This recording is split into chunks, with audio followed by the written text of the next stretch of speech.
एक गांव में दो मित्र रामू और मोहन रहते थे। रामू बहुत धार्मिक था और भगवान को बहुत मानता था, जबकि मोहन बहुत मेहनती था। एक बार दोनों ने मिलकर कुछ जमीन खरीदी, जिससे वो बहुत फसल उगा करके और अपना घर बनाना चाहता था। मोहन ने तो खेत में बहुत मेहनत करता था, लेकिन रामू कुछ काम नहीं करता था, बल्कि मंदिर में जाकर भगवान से अच्छी फसल के लिए प्रार्थना करता था। इसी तरह समय बीतता गया।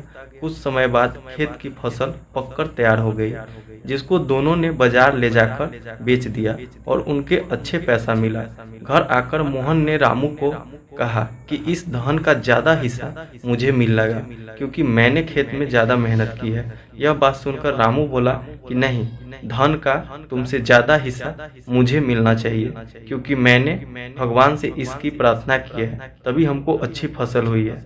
भगवान के बिना कुछ संभव नहीं है। जब वह दोनों इस बात के आपस में नहीं सुलझा सके, तो धन के बंटवारे के लिए दोनों ने गांव के सरपंच के पास पहुंचे। सरपंच ने उन दोनों को एक एक बोरी चावल को दिए, जिसमें कंकड़ मिले हुए थे। सरपंच ने कहा कि कल सुबह तक तुम दोनों इसमें से चावल और कंकड़ को अलग करके लाना, तब मैं निर्णय करूंगा कि इस धन का ज्यादा हिस्सा किसको मिलना चाहिए।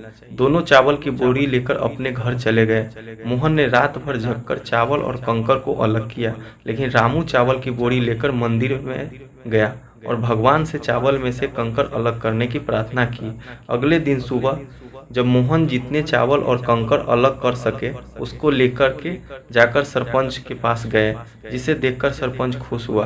रामू वैसे की वैसी बोरी लेकर के सरपंच के पास गया। सरपंच ने रामू को कहा कि दिखाओ तुमने कितने चावल साफ किए हैं। रामू ने कहा कि मुझे भगवान पर पूरा भरोसा है कि सारे चावल साफ हो गए होंगे। जब बोरे को खोला गया तो चावल और कंकड़ वैसे के वैसे ही थे।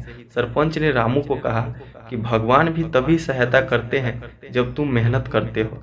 सरपंच ने धन का ज्यादा हिस्सा मोहन को दिया। इसके बाद रामू भी मोहन की तरह खेत में मेहनत करने लगा और अब की बार उनकी फसल पहले से भी ज्यादा अच्छी हुई है। इस कहानी से हमें यही सीख मिलता है कि कभी भी भगवान के भरोसे नहीं बैठना चाहिए। हमें सफलता प्राप्त करने के लिए कड़ी मेहनत करनी चाहिए और मेहनत करने वाले के हमेशा भगवान साथ देते हैं।